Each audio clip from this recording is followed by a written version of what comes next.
નમસ્તે વિદ્યાર્થી મિત્રો, હું છું ભાર્ગવ લાઠિયા અને સ્વાગત છે તમારું આપણી આ એજ્યુકેશનલ એક્સપર્ટ યુટ્યુબ ચેનલ ઉપર.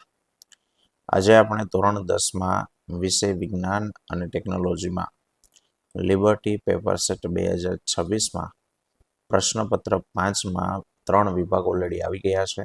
આજે આપણે વિભાગ ડીનું સોલ્યુશન જોવાના છે. બરાબર, જો ચેનલ પર નવા હોય તો પ્લીઝ ચેનલને સબસ્ક્રાઈબ કરી લો, વિડીયોને લાઇક કરો અને તમારા ધોરણ 10ના મિત્રો સુધી શેર કરો. ચલો શરૂઆત કરીએ. પ્રશ્નપત્ર 5માં વિભાગ ડી કે પેલું, વિરંજન પાવડરનું રાસાયણિક નામ અને સૂત્ર જણાવો અને એની બનાવટ અને ઉપયોગો લખો. તો વિરંજન પાવડર એને બ્લીચિંગ પાવડર કહેવાય. બરાબર, સૂત્ર એનું છે CaOCl2 અને રાસાયણિક નામ કહેવાય કેલ્શિયમ ઓક્સીક્લોરાઇડ. કઈ રીતના બને તો કે સોડિયમ ક્લોરાઇડના જલીય દ્રાવણનું વિદ્યુત વિભાજન કરીને ઉદ્ભવેલો જે ક્લોરીન વાયુ છે એની પ્રક્રિયા શુષ્ક ફોડેલા ચૂના સાથે કરવાની, CaOH સાથે. તો એમાંથી બ્લીચિંગ પાવડર બને. બરાબર, સોડિયમ ક્લોરાઇડનું જલીય દ્રાવણ એના વિદ્યુત વિભાજનથી ઉદ્ભવેલો ક્લોરીન NaCl આપણે લીધેલું છે. સોડિયમ ક્લોરાઇડ એટલે NaCl, એનું જલીય દ્રાવણ H2O, આનું વિદ્યુત વિભાજન કરો એટલે એમાંથી NaOH બનતો હતો, હાઇડ્રોજન વાયુ બનતો હતો અને ક્લોરીન વાયુ બનતો હતો. એમાં એક ક્લોરીન વાયુ અહીંયા લેવાનો છે પ્રક્રિયા માટે અને પ્રક્રિયા કરવાની છે શુષ્ક ફોડેલો ચૂનો. એટલે ચૂનાની તળિયું પાણી કહી શકાય પણ લિક્વિડ નહીં, ઘન સ્વરૂપ. CaOH પ્લસ Cl2 તો બનશે CaOCl2 પ્લસ H2O. આ તમારો બ્લીચિંગ પાવડર. ચલો સાહેબ, ઉપયોગ ક્યાં થાય તો કે બ્લીચ કરવા. શું તો કે ટેક્સટાઇલ ઉદ્યોગની અંદર સુતરાઉ તેમજ લિનન કપડાના વિરંજન માટે બ્લીચિંગ કરવા. કાગળ ઉદ્યોગમાં લાકડાનો માવો એનું વિરંજન કરવા. કાગળ બસ્તીમાંથી બનાવે હોય કે લાકડામાંથી બનાવે પણ એને બનાવવાના છે કાગળ પ્યોર વ્હાઇટ, તો વ્હાઇટ કાપડ બનાવવા માટે, કાગળ બનાવવા માટે એને બ્લીચ કરવું પડે. લોન્ડ્રીમાં ધોવાયેલા કપડાના વિરંજન માટે. પછી છે પીવાના પાણીને જંતુરહિત કરવા અને જંતુનાશક તરીકે, અને રાસાયણિક ઉદ્યોગોમાં ઓક્સિડેશન કરતા તરીકે. ચાલો 48માં રાસાયણિક પ્રક્રિયાઓ આપી છે કે નીચેનામાંથી રાસાયણિક પ્રક્રિયાઓ છે એ સમીકરણો પૂરા કરો. તો પહેલું છે NaCl plus H2O plus CO2 plus NH3. તો સોડિયમ ક્લોરાઇડ એના જલીય દ્રાવણમાંથી કાર્બન ડાયોક્સાઇડ અને એમોનિયા વાયુ પસાર કરો તો એમાંથી બને બેકિંગ સોડા NaHCO3 અને NH4Cl છૂટું પડશે. બીજું થશે કેલ્શિયમ કાર્બોનેટ CaCO3 એના દ્રાવણમાંથી H2O અને CO2 પસાર કરો તો એમાંથી બનશે કેલ્શિયમ બાયકાર્બોનેટ CaHCO3 ટ્વાઇસ. ત્રીજું છે NaOH એના જલીય દ્રાવણમાં એની પ્રક્રિયા ઝિંક ધાતુ સાથે કરવામાં આવે તો Na2ZnO2 અને હાઇડ્રોજન વાયુ સોડિયમ ઝિંકેટ મળે. અને બેકિંગ સોડા, ખાવાનો સોડા, એને ગરમ કરો તો એમાંથી સોડિયમ કાર્બોનેટ, પાણી અને કાર્બન ડાયોક્સાઇડ છૂટું છે તે પડે. તો આ એ પ્રક્રિયા છે તે હતી. ચાલો એનો પછીનો સવાલ છે સહસંયોજક બંધ એટલે શું?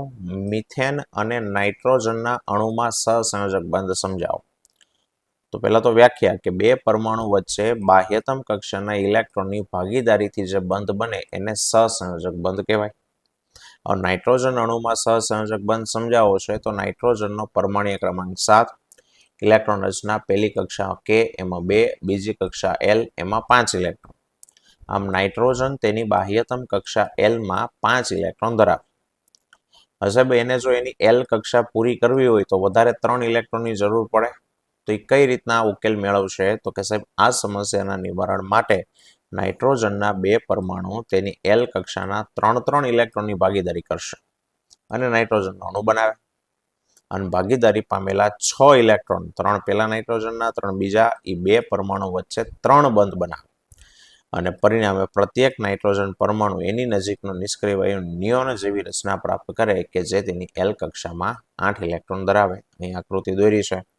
નાઇટ્રોજન પરમાણુ એની બાહ્યતમ કક્ષાના 7 ઇલેક્ટ્રોન દોર્યા, એમાંથી 3ની એ ભાગીદારી કરવાનો એટલે 3 ચોકડીઓ અહીંયા દોરી છે અને 2 ભાગીદારી થયા વગરના રહેવાના છે. એવી રીતના બીજો નાઇટ્રોજન સામસામે ભાગીદારી થાય, અહીંયા વચ્ચે 6 ઇલેક્ટ્રોન આવ્યા એટલે એને 3 બંધ છે તે અહીંયા દોર્યા છે એમ દોરી શકાય. ચાલો બીજો મિથેન બનાવવાનો છે. તો સાહેબ મિથેનમાં કાર્બન મધ્યસ્થ પરમાણુ, કેમ તો કે સાહેબ કાર્બન છે એ 4 હાઇડ્રોજન હારે જોડાયેલો હોય એટલે મધ્યસ્થ કાર્બન કહેવાય.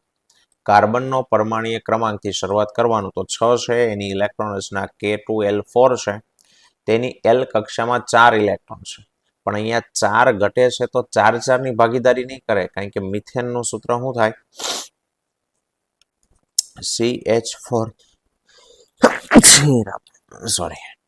CH4 એનું સૂત્ર થાય. તો એમાં હાઇડ્રોજન 4 છે, બરાબર. 4 હાઇડ્રોજન છે તો એક કાર્બન, એના જે 4 બંધ બનવાના બાકી છે તો એના માટે 4 હાઇડ્રોજન સાથે એકની ભાગીદારી કરશે. સાહેબ એને 4 ઇલેક્ટ્રોનની જરૂર છે. આ સમસ્યાના નિવારણ માટે કાર્બનના પરમાણુની સાથે હાઇડ્રોજનના 4 પરમાણુ એની K કક્ષાના એક ઇલેક્ટ્રોનની ભાગીદારી કરી અને મિથેનનો અણુ છે તે બનાવે. ચાલો મિથેન બની જાય એટલે કાર્બન નજીકના નિષ્ક્રિય વાયુ નિયોન જેવો થઈ જાય અને 4 હાઇડ્રોજન નજીકના નિષ્ક્રિય વાયુ હિલિયમ જેવા થઈ જાય. તો કાર્બન આવી રીતના 4 કરીને લખી શકો, અથવા તો કાર્બન કરી અને એની 4 દિશામાં એક હાઇડ્રોજન, આ 4 ઇલેક્ટ્રોન કાર્બનના 4 દિશામાં એક હાઇડ્રોજન દોરી શકો. તો તમને ખ્યાલ રહે કે કોણ કોની સાથે જોડાય છે.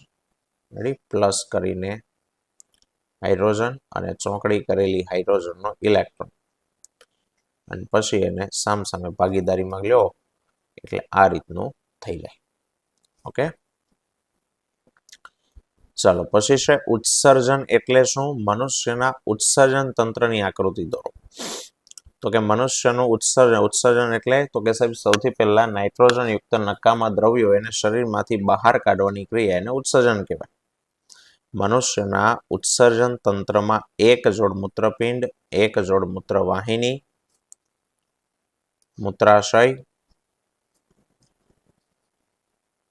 મૂત્રાશય અને મૂત્રમાર્ગનો સમાવેશ થાય.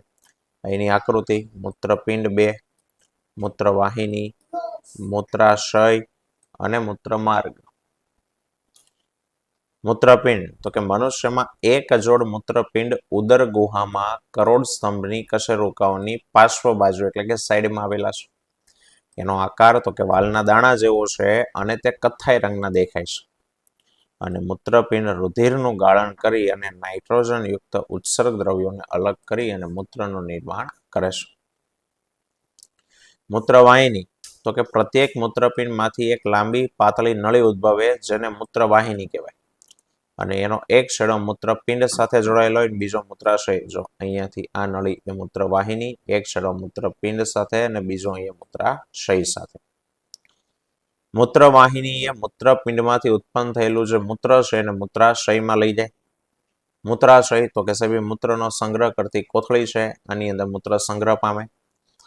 અને મૂત્રમાર્ગ તો કે મૂત્રાશયમાંથી શરીરની બહાર ખુલતા છિદ્ર સુધી લંબાયેલો માર્ગ એને મૂત્રમાર્ગ કહેવાય. અને મૂત્રમાર્ગ એ નાના છિદ્ર દ્વારા બહાર ખુલે જેને મૂત્રદ્વાર કહેવાય અને એની મારફતે મૂત્રનો ત્યાગ થાય. ચલો 51મો છે રુધિર વાહિનીઓ એટલે શું ને એના પ્રકાર જણાવો. તો કે રુધિરનું વહન કરતી હૃદયથી અંગ તરફ અને અંગથી હૃદય તરફ રુધિરનું વહન કરતી બંધ અને પોલી નળીઓ એને રુધિર વાહિની કહેવાય. બંધ એટલા માટે કાની જેમ કે સાહેબ એક છેડો કઈક અંગથી જોડાયેલો હોય, બીજો છેડો બીજા અંગ પાસે હોય, બંને છેડાઓ બંધ છે. અને પોલી એટલે અંદરથી ખાલી, એટલે એને કહેવાય રુધિર વાહિનીઓ. 3 પ્રકારની હોય, ધમની, શિરા અને રુધિર કેશિકા. ધમની કોને કહેવાય સાંભળજો. કે આપણા શરીરમાં ધારી લો કે આપણું હૃદય છે જે 4 ખંડોનું બન્યું છે. અહીંયા માની લો કે ફેફસા છે અને નીચે ધારી લો કે કોઈ અંગ છે. ફેફસામાં રુધિર શુદ્ધ થાય તો એ હૃદયમાં આવે, આ ડાબુ કર્ણક. નીચે જાય ત્યાંથી અંગમાં અશુદ્ધ થઈને જમણા કર્ણકમાં જમણું ક્ષેપક અને ત્યાંથી પાછું ફેફસામાં જાય. તો જેનો ક્રમ થયો ને એ ક્રમ આવો છે. આ દિશામાં રુધિરનું વહન થયું. હવે આમાંથી જે અંગથી સાંભળજો, અંગથી હૃદય તરફ રુધિર લઈ જાય ને ધમની કહેવાય. તો ફેફસા એક અંગ થયા. અંગથી રુધિર હૃદય તરફ ગયું એટલે આ નળી, તો આ નળી એક ધમની. બીજું અંગથી હૃદય તરફ રુધિરનું વહન કરતી રુધિર વાહિની એને શિરા કહેવાય. અંગથી હૃદય તરફ જે રુધિરને લઈને જાય છે એને શિરા કહેવાય. તો એક શિરા આવડી આ છે. અને બીજું આ અંગ, એ અંગથી અહીંયા હૃદય છે તો એક આ લઈને જાય છે એટલે આ શિરા છે. બીજું તો કે સાહેબ હૃદયથી અંગ તરફ, આ હૃદય આવડો આ હૃદય, ત્યાંથી અંગ તરફ રુધિરને લઈને જાય એને કહેવાય ધમની. તો આ ધમની છે. અને એવી રીતના તો કે સાહેબ આ હૃદય અને આ ફેફસાઈ અંગ થયું તો અહીંથી રુધિર લઈને જાય આને કહેવામાં આવે ધમની. અને ધમની કહેવાય. ચલો એના લક્ષણોની વાત કરીએ તો કે પહેલું વ્યાખ્યા ધમનીમાં હૃદયથી શરીરના જુદા જુદા અંગો સુધી રુધિરનું વહન કરતી રુધિર વાહિની એને ધમની કહેવામાં આવે. ધમનીમાંથી પસાર થતું જે રુધિર છે એ રુધિર શુદ્ધ હોય. કેમ? તો કે હૃદયમાંથી આવ્યું છે. હૃદયમાંથી આવેલું છે, ફેફસામાંથી આવ્યું છે તો શુદ્ધ રુધિર છે. પરંતુ એક અપવાદ છે ફુફ્ફુસીય ધમની, જેમાં અશુદ્ધ રુધિરનું વહન થાય. બધી ધમનીઓ શુદ્ધ રુધિર વહન કરે, પણ અપવાદ તરીકે ફુફ્ફુસીય ધમની, એમાં અશુદ્ધ રુધિરનું વહન થાય. બીજું તો કે સાહેબ ધમનીમાં રુધિર છે એ હૃદયમાંથી આવે. હવે હૃદય ધબકતું હોય તો જ્યારે હૃદય સંકોચાતું હોય બરાબર, ત્યારે રુધિર છે એ આ ધમનીમાં આવે. અને એટલે ધમનીમાં આવતું રુધિર છે એ દબાણવાળું હોય. અને દબાણવાળું હોય તો સાહેબ એની દિવાલ જાડી અને સ્થિતિસ્થાપક હોવી જરૂરી છે. કારણ કે જો દબાણવાળું છે તો ઓછી સ્થિતિસ્થાપક હશે, પતલી હશે તો ફાટી જશે. અને એમાં ધમનીમાં વાલ આવેલા હોતા નથી. એટલે કે સાહેબ રુધિર પાછું ના આવે એટલા માટે એમાં વાલની રચના આવેલી હોય, પણ ધમનીમાં ન હોય. કારણ કે ધમનીમાં પહેલેથી પ્રેશરથી આગળ જાય છે તો એની નળીમાં રુધિર ક્યારેય રિટર્ન આવે નહીં. ચાલો શિરા, તો કે શરીરના જુદા જુદા અંગોથી હૃદય સુધી રુધિરનું વહન કરતી રુધિર વાહિની અને શિરા કહેવાય. અંગથી હૃદય તરફ આ શિરા, અંગથી હૃદય તરફ આ શિરા. બધી શિરાઓમાં અશુદ્ધ રુધિર વહે, પણ અપવાદ તરીકે આવડિયા શિરા, ફુફ્ફુસીય શિરા એ ફેફસામાંથી લઈને આવે એટલે એમાં શુદ્ધ રુધિરનું વહન થાય છે. તેમાંથી નીચા દબાણવાળું રુધિર પસાર થતું હોવાથી તેની દિવાલ પાતળી અને ઓછી સ્થિતિસ્થાપક હોય. એવી હોય દિવાલ, પાતળી અને ઓછી સ્થિતિસ્થાપક. અને તેમાં વાલ્વ છે તે આવેલા હોય છે. કારણ કે ઓછું દબાણ હોવાને કારણે તેમાં રુધિર ઉપરથી નીચે કે નીચેથી ઉપર જતું હોય તો ક્યારેક એવું બની શકે કે રુધિર એની નળીમાં પાછું રિટર્ન આવે. એ ન આવે એટલા માટે તેમાં વાલ્વ આવેલા હોય છે. ત્રીજું છે રુધિર કેશિકા. કે સાહેબ આ ધમની હતી, એ ધમની અંગ પાસે પહોંચી અંગમાં દાખલ થઈને વધુ પાતળી નળીઓમાં વહેંચાય. અને એને રુધિર કેશિકા કહેવાય. આ રુધિર કેશિકા એક કોષ સ્તર જેટલી જ જાડી હોય છે. અને ઘણી બધી કેશિકા ભેગી મળી અંતે શિરાની અંદર છે તે ખુલ્લે અને આસપાસના કોષો વચ્ચે પદાર્થોનો વિનિમય એની પાતળી દિવાલ દ્વારા થાય. ચાલો 52મો સવાલ છે. છેલ્લી પાટલી પર બેઠેલા વિદ્યાર્થીને બ્લેકબોર્ડ પરનું લખાણ વાંચવામાં તકલીફ પડે છે. બોર્ડ ઉપર જોઈ શકતો નથી, વાંચી નથી શકતો. તો આ બાળક કઈ ખામીથી પીડાતું હશે અને એનું નિવારણ કઈ રીતના થાય સમજાવો. તો પેલા કહેવાનું સાહેબ દૂરનું એને નથી દેખાતું. છેલ્લી પાટલીથી બોર્ડ કેવું કહેવાય? દૂર કહેવાય. એટલે લઘુ દ્રષ્ટિની ખામીથી પીડાતો હોય. તો એની વ્યાખ્યા કે સાહેબ આંખની જે ખામીમાં વ્યક્તિને નજીકની વસ્તુ સ્પષ્ટ દેખાતી હોય અને દૂરની વસ્તુ અસ્પષ્ટ દેખાતી હોય તો એને લઘુ દ્રષ્ટિ કહેવાય. લઘુ દ્રષ્ટિની ખામીવાળી વ્યક્તિમાં આંખનું જે દૂર બિંદુ છે એ અનંત અંતરેથી ખસી અને નજીક આવી જાય. આથી આવી વ્યક્તિને થોડા મીટર દૂર સુધીનું જ દેખાય અને વધારે દૂરનું જોઈ શકાય નહીં. બીજું તો કે સાહેબ લઘુ દ્રષ્ટિ ખામી ધરાવતી વ્યક્તિની આંખનો લેન્સ જાડો હોય અને એટલે કિરણોનું વધારે વક્રીભવન થવાથી કિરણો રેટિના ઉપર રચાવાને બદલે એની આગળના ભાગે રચાય. તો ખામી થવાનું કારણ એક છે કે સાહેબ લેન્સની વક્રતા જાડાઈ વધારે હોવાથી આ ખામી થાય અને લેન્સની કેન્દ્ર લંબાઈ ઓછી હોવાથી. જાડાઈ વધારે હોય તો કેન્દ્ર લંબાઈ ઓછી હોય અને બીજું છે આંખનો ડોળો લાંબો થવાથી એક ખામી રચાય. નિવારણ તો કે સાહેબ આ ખામીનું નિવારણ કરવા માટે યોગ્ય પાવર વાળા તો કે અંતર્ગોળ લેન્સના ચશ્મા પહેરવા જરૂરી છે. તો આ એની આકૃતિ. પેલી આકૃતિમાં નોર્મલ કિરણો જે રેટિના ઉપર ભેગા થાય, બીજીમાં દૂરથી આવતા કિરણો તૂટક વાળા દોરવાના, બીજા આ નથી દોરવાના, એ તો દેખાય જ છે, જે નથી દેખાતું એ દોરવા. તો એ કિરણો વધારે વક્રીભવન થઈને આગળ ભેગા થાય છે. અને પછીની આકૃતિમાં સીધા દોર્યા એ દોરવાના, એમાં તૂટક વાળા નથી દોરવાના. દૂરથી આવતા કિરણો અંતર્ગોળ લેન્સ દ્વારા દૂર જાય અને ફરી પાછા વક્રીભવન પામીને રેટિના ઉપર ભેગા થઈ જાય. ચલો 53મું સોલેનોઇડ શું છે અને આકૃતિ દોરી સોલેનોઇડ દ્વારા ઉદ્ભવતું ચુંબકીય ક્ષેત્ર સમજાવો. તો સાહેબ પાંચ પાસે વીંટાળેલા હોય એવા અલગ કરેલા તાંબાના તારનું હેલિકલ ગૂંચળું. પાંચ પાસે વીંટાળેલા અલગ કરેલા તાંબાના તારનું હેલિકલ એટલે કે સ્પ્રિંગ જેવા આકારનું ગૂંચળું એને સોલેનોઇડ કહેવાય. અથવા તો બીજી વ્યાખ્યા છે કે અલગ કરેલો એક તાંબાનો તાર ટુકડો લઈ લીધો, એને એકદમ પાંચ પાસે વીંટાળીને ઘણા બધા આંટા વડે બનતો જે નળાકાર, એને સોલેનોઇડ કહેવાય. હવે જ્યારે સોલેનોઇડમાંથી વિદ્યુત પ્રવાહ પસાર કરવામાં આવે ત્યારે તેની અંદર અને બહારના વિસ્તારમાં ચુંબકીય ક્ષેત્ર ઉત્પન્ન થાય. અંદરના ભાગમાં એ આકૃતિમાં તમને દેખાય છે. અંદરના ભાગમાં એક સેકન્ડ, હા જો અહીંયા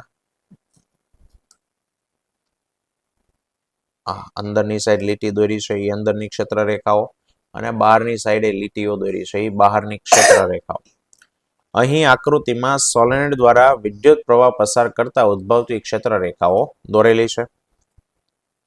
કેવી છે તો કે સાહેબ વિદ્યુત પ્રવાહધારી સોલેનોઇડ દ્વારા ઉદ્ભવતું જે ચુંબકીય ક્ષેત્ર છે એ ગજિયા ચુંબકના ચુંબકીય ક્ષેત્ર જેવું છે. ગજિયા ચુંબકની ક્ષેત્ર રેખા હોય આવી જ હતી, બરાબર. સોલેનોઇડનો એક છેડો ગજિયા ચુંબકની માફક ઉત્તર ધ્રુવ અને બીજો છેડો દક્ષિણ ધ્રુવ તરીકે વર્તે. સાહેબ કયો ઉત્તર કયો દક્ષિણ? તો કે સોલેનોઇડના એક છેડાની સામેથી તમે જુઓ, જો જે છેડામાં પ્રવાહ તમને સમઘડી દિશામાં પસાર થતો જણાય, સમઘડી, તો એ છેડો એનો સાઉથ. તો જો અહીંયાથી તમે જુઓ તો પ્રવાહ આવી રીતના જાય છે, તો આ સમઘડી દિશા, તો એ છેડો સાઉથ. અને જ્યાં વિષમઘડી દિશામાં આવતો જણાય એ એનો નોર્થ છેડો. સોલેનોઇડના અંદરના વિસ્તારમાં ક્ષેત્ર રેખાઓ પરસ્પર સમાંતર હોવાથી અંદરના વિસ્તારના દરેક બિંદુએ ચુંબકીય ક્ષેત્ર સમાન હોય અને એક દિશામાં હોય. અંદર વિસ્તારમાં ક્ષેત્ર રેખાઓ આમ સમાંતર છે, એક જ દિશામાં, એટલે અંદરના દરેક બિંદુએ ચુંબકીય ક્ષેત્ર એક સરખું હોય અને એની દિશા પણ સમાન હોય. ચલો સાહેબ, સોલેનોઇડમાંથી ઉદ્ભવતું ચુંબકીય ક્ષેત્ર એમાંથી પસાર થતા પ્રવાહના સમપ્રમાણમાં, જેટલો પ્રવાહ વધારે પસાર કરો એટલું વધારે ચુંબક બને. બીજું છે એકમ લંબાઈ દીઠ આંટાની સંખ્યાના સમપ્રમાણમાં. આંટા જેટલા જાજા એટલું ચુંબક વધારે, પણ લંબાઈ વધુ તો ઓછું, એટલે એકમ લંબાઈ દીઠ આંટાની સંખ્યાના સમપ્રમાણમાં. અને સોલેનોઇડ અંદરથી ખાલી હોય પણ સાહેબ એની અંદર કોઈ તાર મૂકી દો તો એની અંદર રહેલા એ દ્રવ્યની જાત ઉપર આધાર રાખે.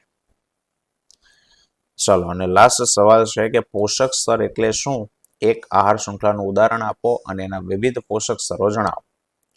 તો કે આહાર શૃંખલાના દરેક તબક્કો એને પોષક સ્તર કહેવાય. જેમ કે લખ્યું છે ઘાસ, ઉંદર, સાપ, સમડી, જેમાં ઘાસ ઉત્પાદક કહેવાય. એની પછીના તો કે ઉંદર, સાપ, સમડી આ બધા ઉપભોગી કહેવાય. જેમાં ઉંદર પહેલો ઉપભોગી, તો પ્રાથમિક ઉપભોગી, સાપ દ્વિતીય ઉપભોગી અને સમડી તૃતીય ઉપભોગી. હવે પોષક સ્તર, સાહેબ દરેક સ્ટેપે પોષણ મળે એટલે દરેકને પોષક સ્તર કહેવાય. તો સૌથી પહેલું પોષણ ઘાસને મળ્યું, તો ઘાસ પ્રથમ પોષક સ્તર. એને ઉંદર ખાય તો એને પછી પોષણ મળે, તો દ્વિતીય પોષક સ્તર. આ ત્રીજું પોષક સ્તર અને સમડી ચોથું પોષક સ્તર. બરાબર. ચલો મિત્રો, તો આ હતો આજનો આપણો ટોપિક. આવતા વિડીયોમાં ફરી પાછા મળીશું. ત્યાં સુધી જય હિન્દ, જય ભારત.